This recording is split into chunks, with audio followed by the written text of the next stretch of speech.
morning. We're holding Chaf Zayin Amid Beis. That's 20. Good. You should just unmute everyone. Oh.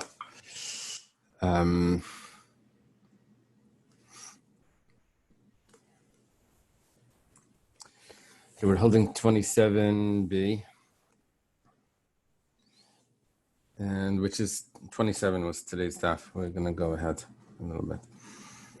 So it's right before the Mishnah. There's a new piece that says Amar Abaya. We had Abaya before that Abaya was putting together opinions of Reb Shimon ben Elazar and Reb Yishmael, where Abaya said both Reb Shimon ben Elazar and Reb Yishmael said the same thing. What was the same thing? They were talking about if flax is unique from the things that come from trees. Reb Shimon ben Elazar says anything that comes from trees you could use for schach except for flax. Which means that it's not tameh. But flax is tameh. And then Rabbi Shmuel said that the only beged is something that's wool or linen, which linen is flax. Okay, so that was a bias statement before. Abaya does this one more time. He says, Reb Shimon ben Elazar v'sumchas amar davar echad. Reb Shimon ben Elazar and Sumchas say the same thing. What is that? Reb Shimon ben Elazar had amar. Reb Shimon ben Elazar we said already. First of all, yesterday we mentioned that Abaya does this frequently. He puts together a bunch of opinions into one that he makes a list of names. He said in Sukkah he does it with eight Tanaim. He says all these Tanaim say the same thing. Now each one has its details that are different, but he meant that they all have the same underlying theory. So here Abaya says that Reb Shimon ben Elazar we mentioned already. What does he say? That you can use wood or tree products for schach, but not flax. You can't use flax products for schach. And Sumchas, what does he say? The Tanya was taught in a brayso. Sumchas Eimer. Sumchas says, Sichacha b'tavi psula. If you used for schach spun flax, that's puzzle. Schacha over a sukkah. Because when it comes to tzaras, there's stringencies in tzaras that if you find a spot of leprosy, just even on the ball of thread, even if it's not in a garment, so it's already tameh if it's flax. So you can't use something that's makabel tama for schach. And since flax becomes tameh at earlier stages than a garment, so for Nagayim, so therefore it's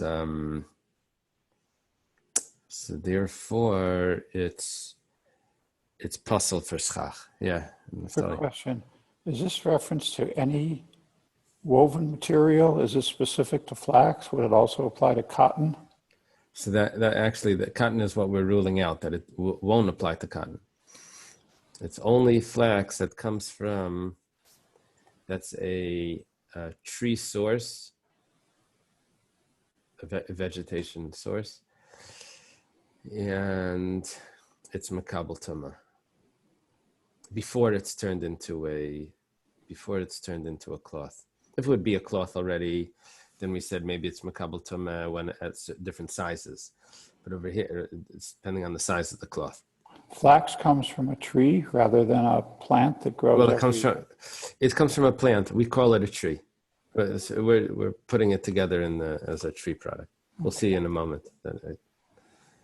Yeah. Okay. There is a discussion if you want to look into this more. But when it comes to the laws of stains, ksumim, so it needs to be on something that's makabel tuma. So let's say cotton that's not woven into a cloth. Say like cotton balls or pressed cotton, which could be common actually in certain instances. That wouldn't be makabel tuma,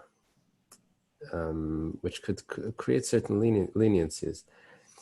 They have a discussion about if a stain is found on anything that's attached to the house, some part of the bathroom or whatever that's attached to the house, so it shouldn't be makabel tuma because the house isn't makabel tuma. However, in Yerushalayim, how does it work? Tzaras habayis is in Yerushalayim.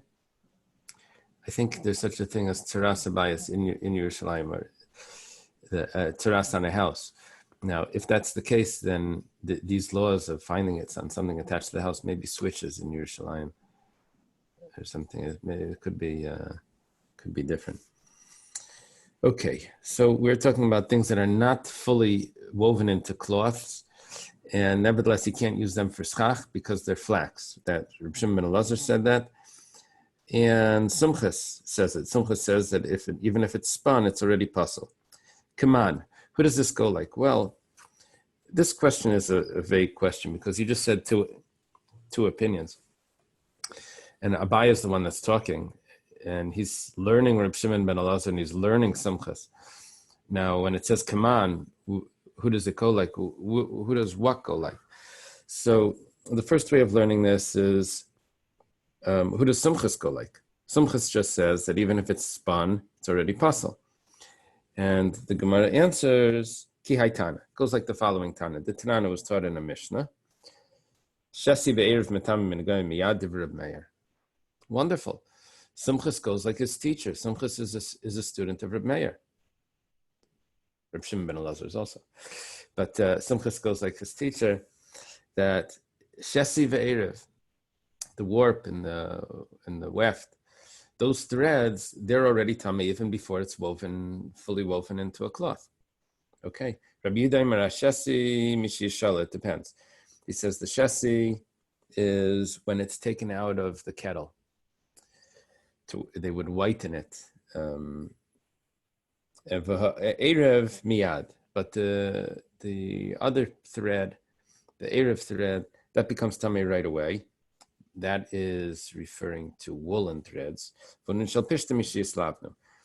unin, those bundles of flax, that's when it's whitened already. Okay, so we learned that that Sumchus, the question was, who does Sumchus go like that? That spun thread is already tamei. That goes like Reb Meir. There is another way of learning this Gemara. And that is, Kaman, who does Abaya go like? Abaya says that Reb Shimon ben Elazar holds that you can't use flax for schach.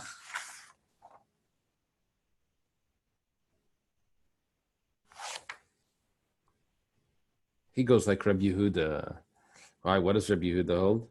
He says that once you whiten the flax, you can't use it for schach, even at very early stages. So Abaya, that's learning Reb Shimon ben Elazar. Reb Shimon ben Elazar didn't tell us at which stage. He says,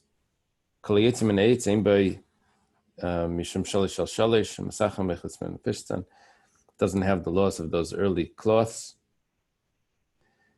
except for Pishtan. Pishtan what? It does have the stages of those small cloths.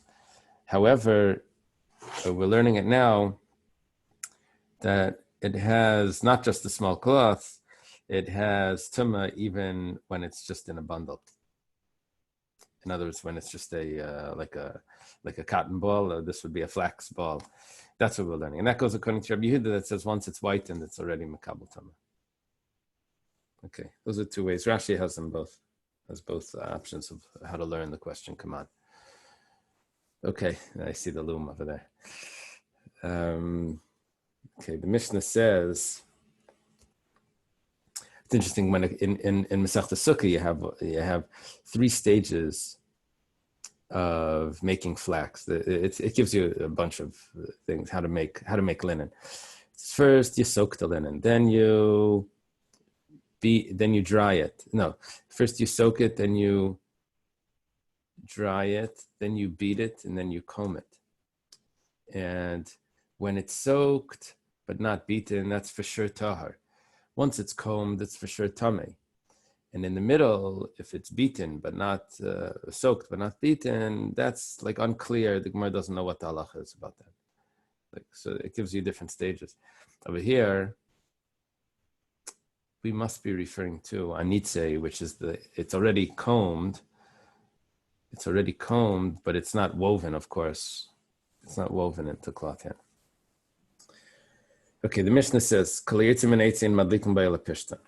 only thing that you could use as a wick that comes from a tree is flax, which means linen. Rules out the nice cotton wicks. Okay.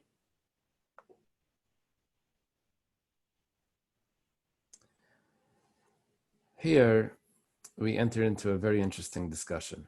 We know that there's such a concept as tumas oyel. Tumas oyel is if there's a corpse under a tent, so anything else that's in that tent becomes tummy. In a house, let's say, anything that's in that house becomes tummy. But the house itself doesn't become tummy. It's just items in the house.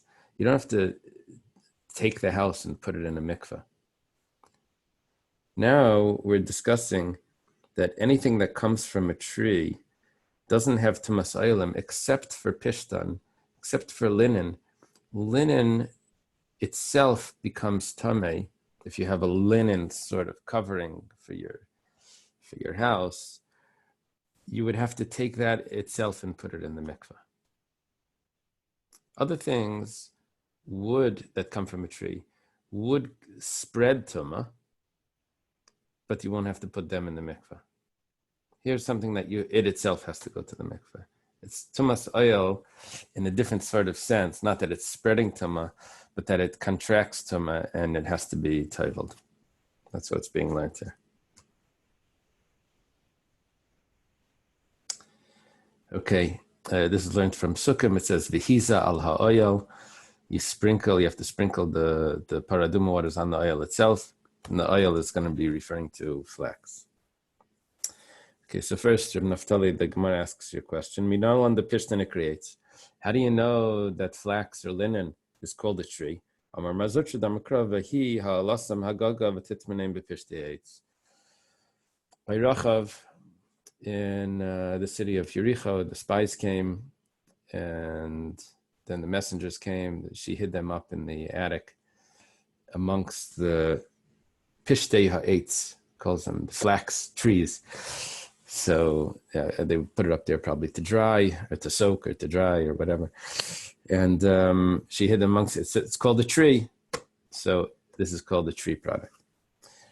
Okay. Something that comes from a tree doesn't have this tumas oil that we said that it itself becomes tamei, except if it's flax. Minal, and where do we know this from? Okay, now we're going to enter into a discussion about tumas oil, about the actual tent itself becoming tamei and what materials it's going to use. Amar Rabbi Lazar starts off with a statement from Rabbi Lazar.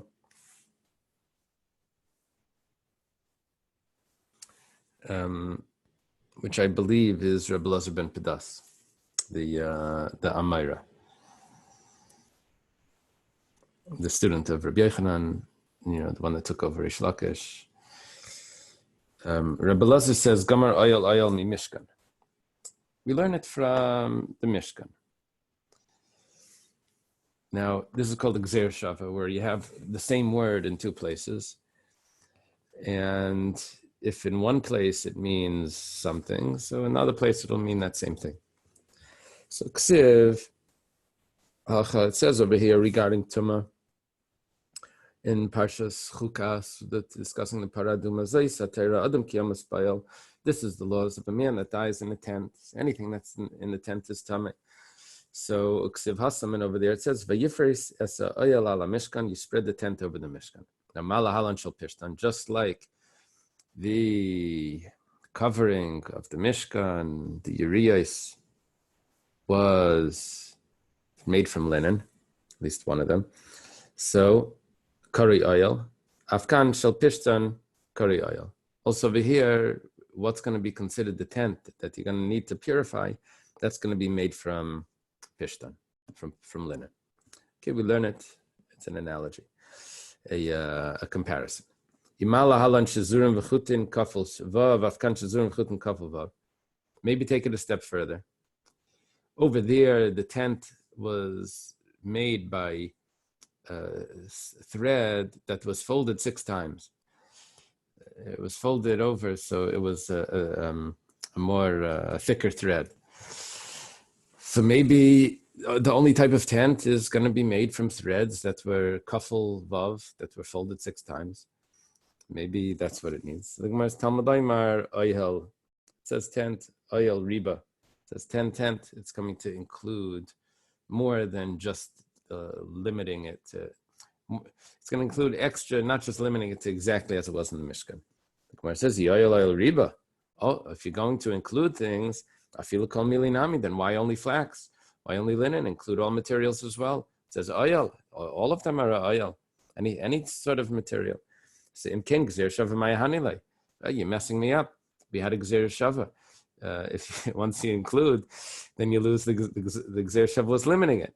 Now you're saying it says oil, it's including, so why do I have a Gzer Shava for? So Gemara says, well, Be'ema Malahalan Krashim. Okay, so I need a Gzer Shava, so it tells me that it's linen.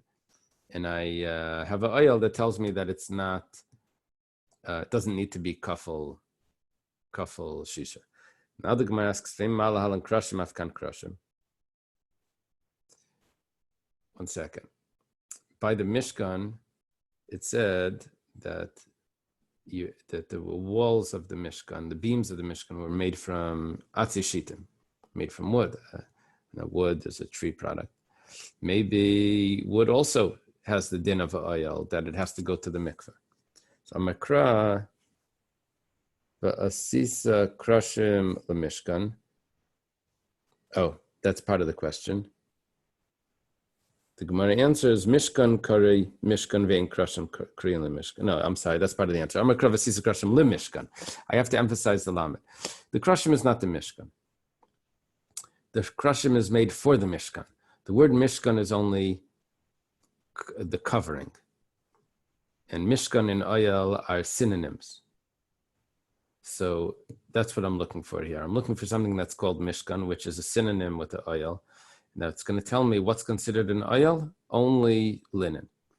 Now you make acacia or cedar, whatever shita means, wood beams, that's made for the Mishkan, for the oil, not the actual, that's not considered the oil.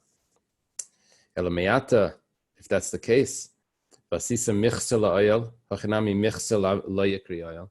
1 second. I have another verse that says the coverings of the Mishkan were la oil, to the tent. Just like you said by the beams, it was le Mishkan. Here I have la oil for the tent. Doesn't mean that it means that it's not the tent itself. If that's the case, that we're going to say that when it says la oil, it doesn't mean the actual tent, it means that it's made for the tent. Over here, we're discussing when it says la oil, it's referring to the skins that were used, the tachash skins that were used also as coverings. The problem is that Rabbi Elazar had a question. Or behemoth meo maushi tame ba'il ameis. Should or behemoth mea, skin, hides from a non-kosher animal, should that become tamei as well if it's an oil? That's Rabbi Elazar's question. No, let's just take that question. He has a question. But the Gemara is bothered by this. You just said that it's possible that hashta or behemoth tahira le'matame. If you're going to actually read that verse before and say V'asisa michsel oil, that will make a covering for an oil, which means that it's not the actual oil, which means that it's going to be tahar. Those hides themselves. So if we're assuming that for the Mishkan it was pure, it was kosher skins, right? It was goat, right? So if that is tahar and that's not mitama, or behemoth tmeya mibai, a non-kosher animal, you're going to say should become tamei. The Gemara says, one second. Don't get caught up. Rabbi Elazar had a question. If our behemoth tmeya becomes an ayel, and how can you say this? We see other skins don't become an ayel. One second, hold it. It says Shani Hasam Dahadar Haji Kra. Over there by the Mishkan, we take it back and we say no, it could become tamei because it says Tiksiv V'nasu Asiriyasa Mishkan Ves Ayel Mayed. You should carry the coverings of the Mishkan, which is the tent of meeting. Michseyu, its coverings. Michseya Tachash Asherlav. Makashelian Latachten. Matachten Kareel Afelian Kareel. When you mentioned all of the coverings of the Mishkan, which some of them are cloth and some of them are hides, so there was a comparison there, which tells me that they all become tamei. Okay, so if all the coverings of the Mishkan could become tamei, so therefore Rabbi Elazar has a question about what about something that is actually tamei? What is actually not tamei? What is about a hide that's not kosher from a non-kosher animal? Does that also become tamei or not? Okay, we're going to discuss this more at length right now. Gufa, we're going to go back and discuss what we just mentioned in passing. We had a theory that when it says Gufa versus Amarmar, it's going back to discuss something from an Amira.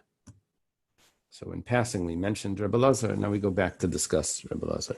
By Rabbi Elazar had a question. Should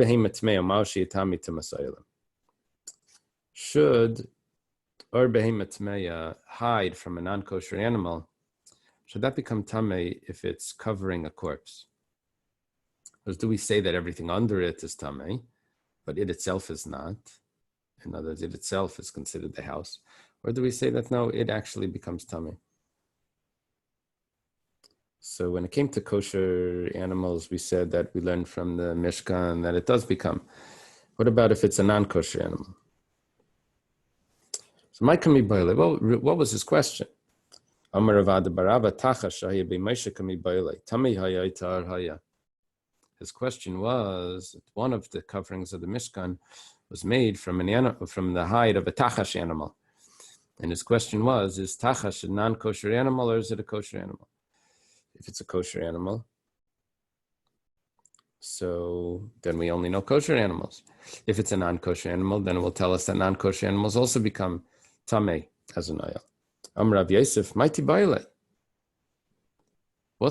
That's his question. No, that's the basis of his question. He has a complicated way of asking what the tachash was. If it was a kosher animal or a non-kosher animal, that's one of the hides that was covering the Mishkan. That's his question. Tanina, we have a statement, probably a Mishnah. It's a Mishnah. The only thing you can use for the work of heaven are things that are kosher animals. Now, the Seifrim know this for tefillin. You can't use skins, hides from non-kosher animals. So they know this. Some of the Gemara later is going to say that. But right here, we're understanding that it's referring to the Mishkan itself.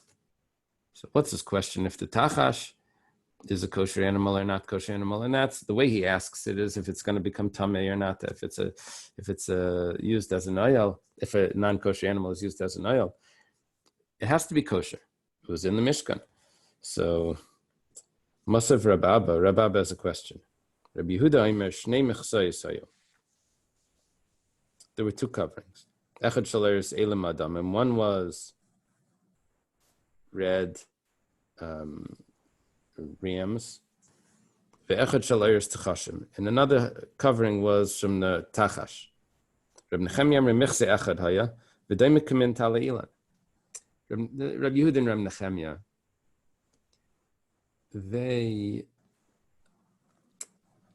they argue in the midrashim throughout the whole medrash. They're arguing in every possible instance throughout all the medrash on the Torah. It's Rabbi Yehuda, Rabbi Nechemia. That's like a major pair. You don't see it so much in the Gemara, that in the Mishnayos that Rabbi Yehuda and Rabbi Nechemia are arguing. Yehuda is very often in the Gemara, but Rabbi Nechemia is not as common. In the Medrash, it's Rabbi Yehuda and Rabbi Nechemia. So one of the arguments over there is in the Medrash is the way that the hides were. Were they separate coverings of the ram hides, or were they combined, the ram hides with the tachash hides, and it was considered one covering? Rabbi, Yeah. quick question. I don't understand. How do we get to the idea that only the materials that were in the Mishkan are what are Makabel Tuma in an oil? Understand it. Just because the ones there are Makabel Tuma, why couldn't other materials not used there also in Makabel Tuma? Yeah, I guess it's from the original comparison that we know that you have to sprinkle on the oil.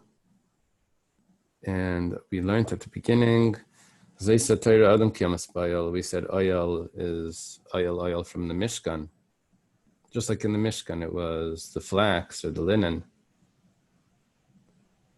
So anything else that would be called the oil from the Mishkan would be considered that it itself becomes tummy. Yeah, this is one approach to this Gemara. There's some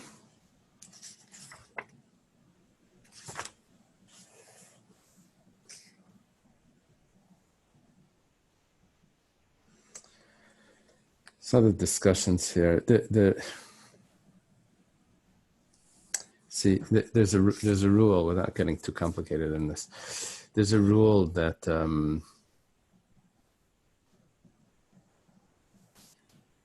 the way Tumah works is that if there is a covering over it, then that's chaytzitz, that it doesn't spread upwards. It's chaytzitz b'fnei Tumah. That's what an oil does. It's like a insulation. It stops it from going on. Now there's a rule that anything that's makabel Tumah is not chaytzitz b'fnei Tumah. You can't put a vessel over and then say, oh, the vessel is stopping the Tumah from spreading upward. You can't say that. Why? Because the vessel itself becomes tummy, and then the tumah continues. If it stops, if it's not makabel tumah, then if it's not makabel tumah itself, like a house or whatever, it's not makabel tumah, then the tumah is insulated. It stops right there. It's not ritzutz. Ritzutz means that it continues. Now there's exceptions to that, and the exceptions are cloth, a cloth oil, even though the cloth is makabel tumah, and the skins also makabel tumah. So there's more to this than just these things are makabel tumah, but nevertheless there's a big chiddush here in tumas oilim that they also insulate tumah even though they're makabel tumah, and you don't say this by other things.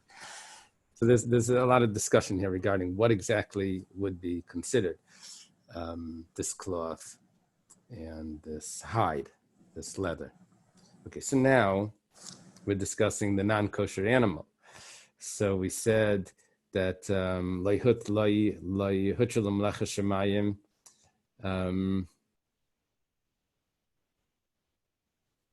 Yosef says, so obviously the tachash is kosher. The problem is that we just quoted a machlekes Rabbi Yehuda and Rabbi Nechemia regarding how the skins were put together.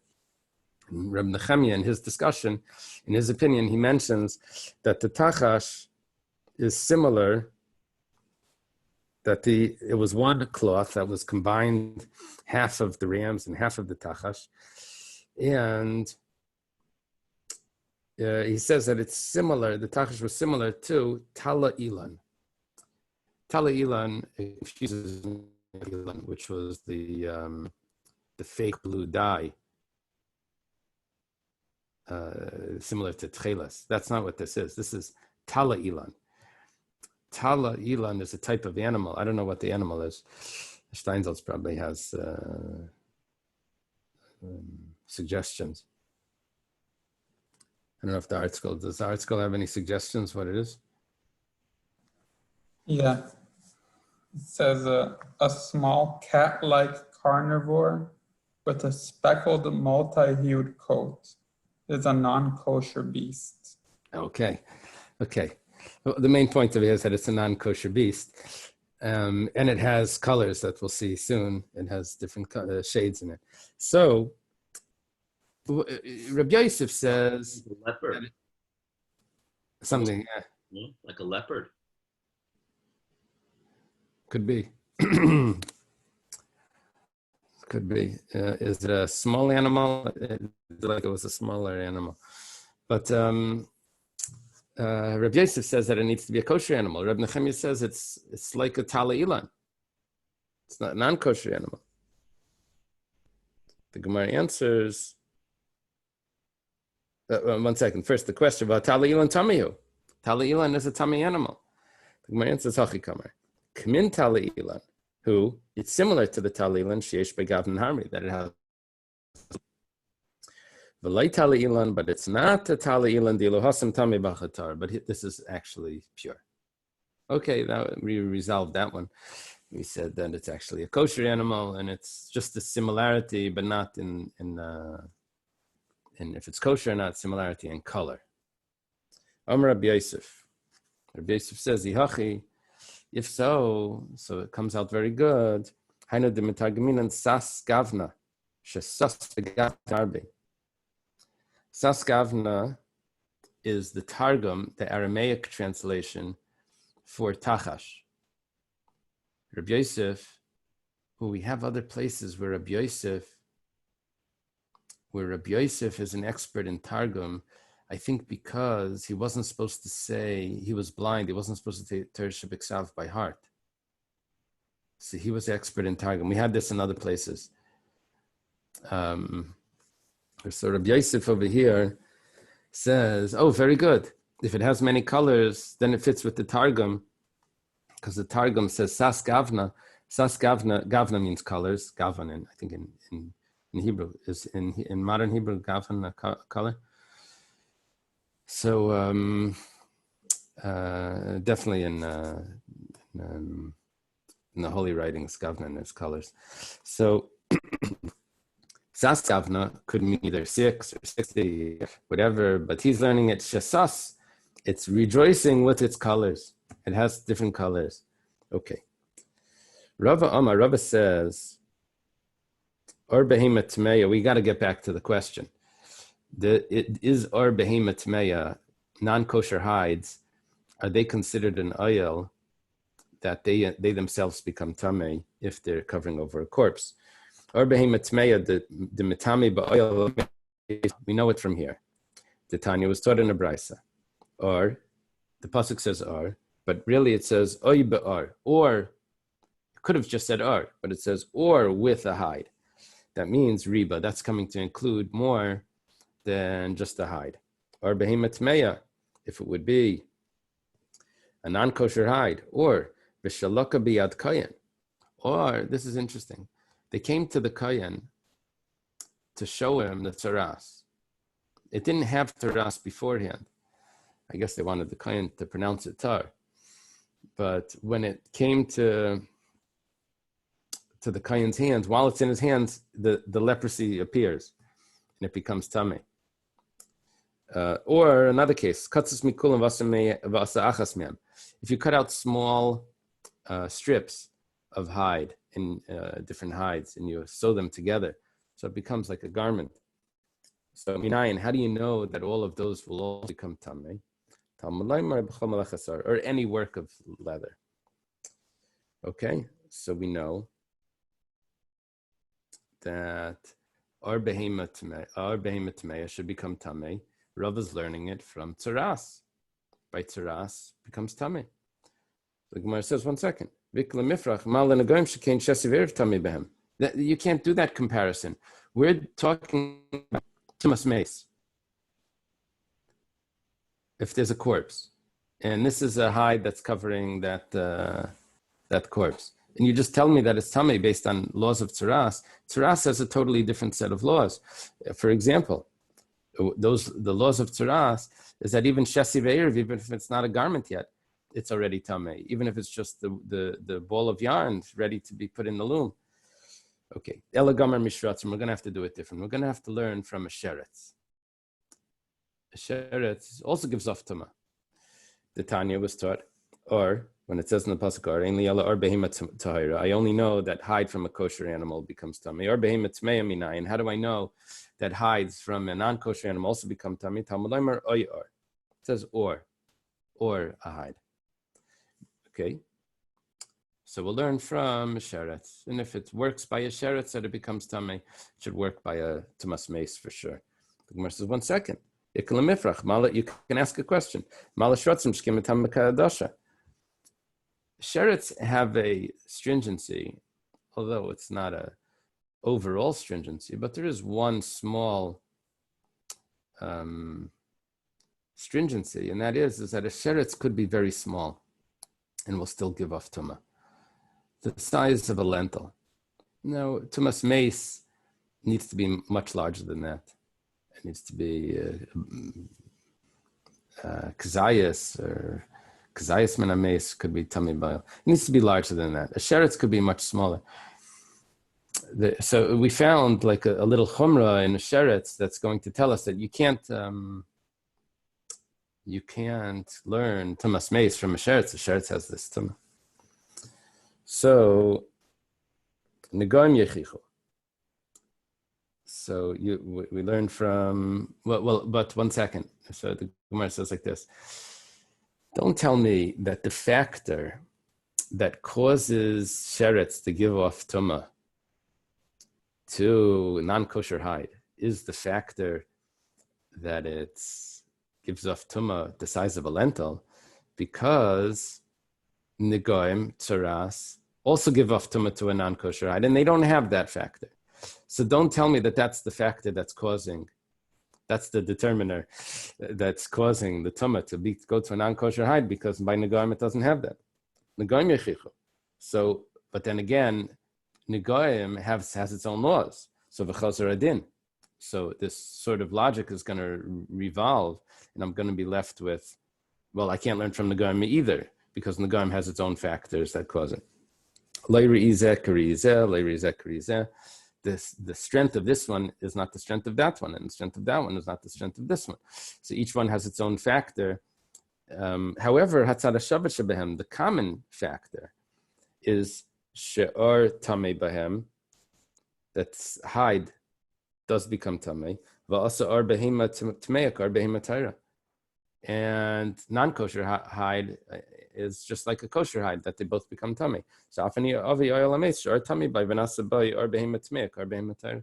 So I'll bring along, if that's the common factor, so I'll bring in the third thing, which will be that a non-kosher hide should become tummy in oil ames, because kosher hide is tummy by oil ames in with a corpse. So to a non-kosher hide.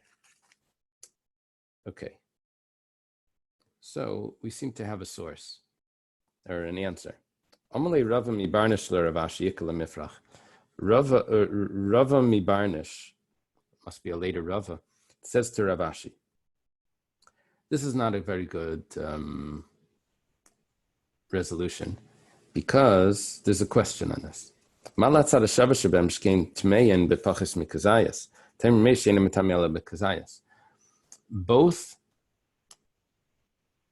tsaras, which is we call here negoyim, a nega tsaras, right, a spot of leprosy, and sheretz, both of them have a tumah which is given off less than a kazayas. By a sheretz, it's kadasha, a lentil, and by tsaras, it's kagris, which is half a bean, but it's less than a kazayas. And when it comes to a corpse, it needs to be a full kazayas. So you're telling me that I have to compare the corpse, the tumah, that comes from sheretz and from Nagoyim to the tumah of a hide by a corpse that's covering a corpse, it's not a good comparison. Those have a stringency. It's more strict. Elam Rava Mibarnish. Rather, Rava Mibarnish says, Asya bekal v'chaymer minoitza shal izim. She'ein metame b'negoyim, but metame b'elam mes. We have a kal v'chaymer.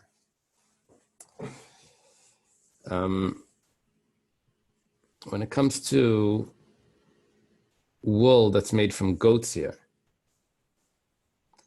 over there, that does not have a tumah from Nagoyim. We learned yesterday that it needs to be actual either wool or linen. And this is not considered wool. Well, it comes from goats. It's more like hair that's woven. It's not really wool. So that doesn't have tumas Nagoyim. But nevertheless, that is metame ba'elames. So arbehim etmeya shemetame b'Nagoyim. Hide, that is tame by Nagoyim. Any din shemetame ba'elames? For sure should give off tumah ba'elames. Okay, it's a kal v'chaymer. If this that doesn't have tzaras, but nevertheless it has tumah ba'elames, so something that does have tzaras for sure should have tumah ba'elames. One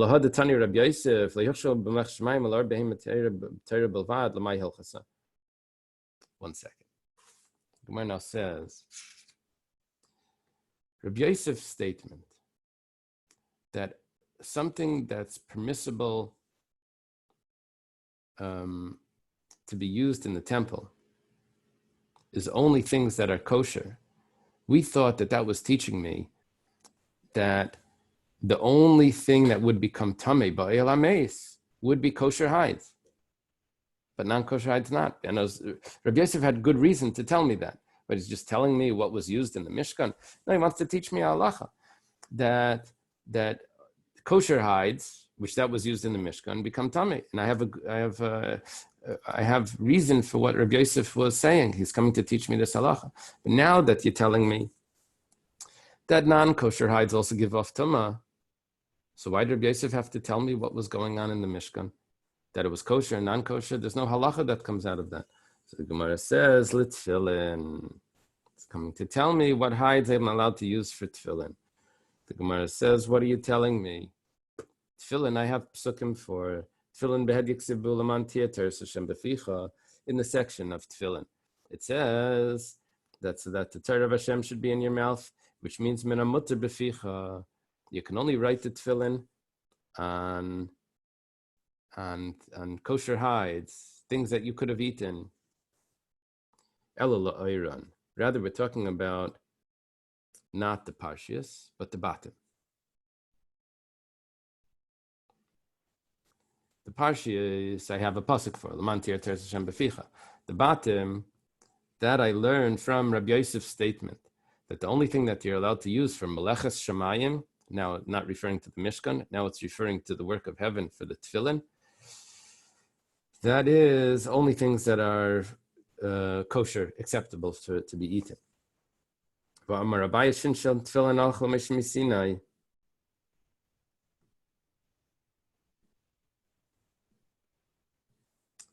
are you saying that it's the bottom? Mantia teres Hashem beficha. There happens to be a certain writing that happens to be on the bias. That's the shin of the tefillin.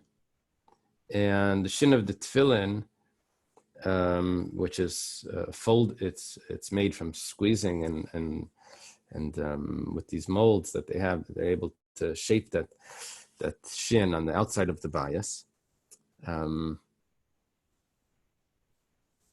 So that needs to be mutter beficha based on the pasuk.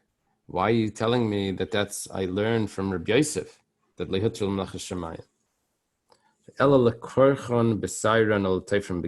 Well, there is another halacha.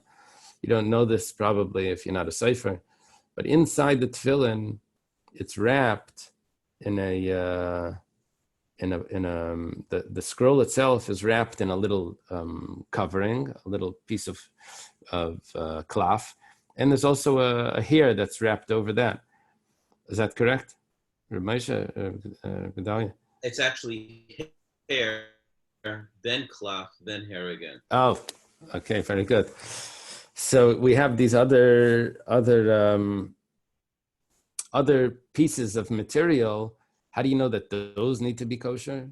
There's no writing on those. So that we learned from Lehutul Melach Shemayim Ela or Behemoter Blavad. Lehutul Melach Shemayim Ela or Behemoter Blavad. Okay. The Gemara says, 1 second.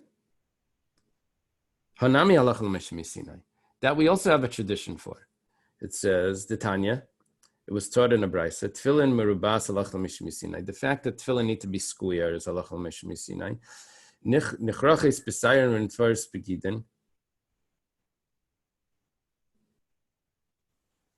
Am I missing something? The halach l'meshmi Sinai goes on that as well. The Gemara answers, ela l'ritzuis. Rather, the straps. The straps need to be made from kosher hide. But we have halach l'meshmi Sinai that the straps need to be black. And we're assuming that the halach l'meshmi Sinai would tell me also what the material of the straps are. The Gemara says, no. No, the halach l'meshmi Sinai only tells me the color. We didn't know what material it was, what animal you got it from. Okay. So now we have a usage for the statement of Rabbi Yosef that is referring to the ritzuos, the straps of the tefillin. So the Gemara now says, "My habiala the tachashaya b'mei Moshe." We didn't come out with a full conclusion. What is the end of the story with the tachash? So Amar Rabbi La, Amar Rab Shimon ben Lakish. Omer Haya Reb Meir. Rabbi Allah says the name of Shimon Lakish that Reb Meir would say. That was its own species. In other words, it's not something that's around. It was a specific species. It was a tachash. We don't know if it was considered if it was a wild animal or if it was a domestic animal. However, it had one horn on its forehead. Is that a rhinoceros? What's one horn? Unicorn. Unicorn. What does the word rhinoceros mean? Does it mean what rhino means a horn? Is that I don't know. Man, I'm just making that up. Okay. It has one horn. And it was only there for that time, and it appeared to Moshe. And he made the mishkan from it, which means the covering, the skin covering. And then it was hidden away. Now, So is this the source for a unicorn from the Torah?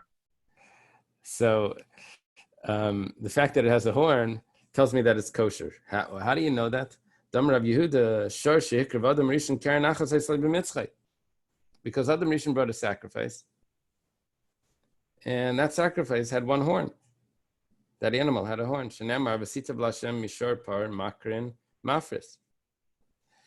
This will be appeasing to God from the ox, from the bull, from the one horn, makrin, the one horn, mafris, in the split hoofs. The Gemara says, 1 second. Makrin tarti mashma. Makrin sounds like two horns.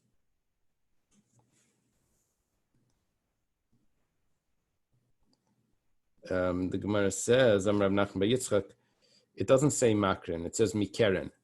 Now there's the way it's written and the way it's pronounced.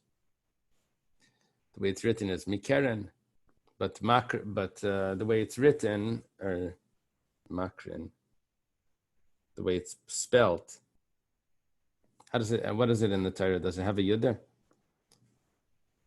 I'm not sure. I don't have the psukim here. Makrin ksiv. It's written without the yud. So, but it's pronounced. No, the opposite.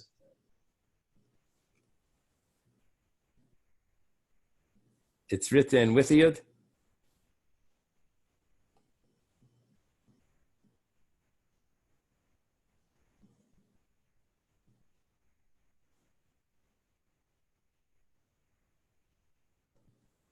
He's saying that it's mikeren from the one horn. So it must be written mikeren. And so that's what we're learning for. It's written mikeren. And okay, so Adam Rishon's animal that his sacrifice had one horn. And so it's kosher. And you can also prove that it's a animal, not a chaya, not a wild animal. Kivan dika kodesh. Kivan dika keresh de min chayahu. 1 second, how do you read that? What does it say? Kivan dika keresh de min chayahu. What is a keresh?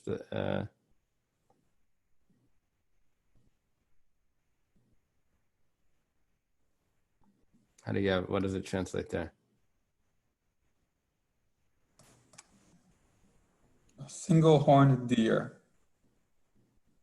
Oh, so since there God is such... describes it as a giant beast whose horn has many medicinal properties.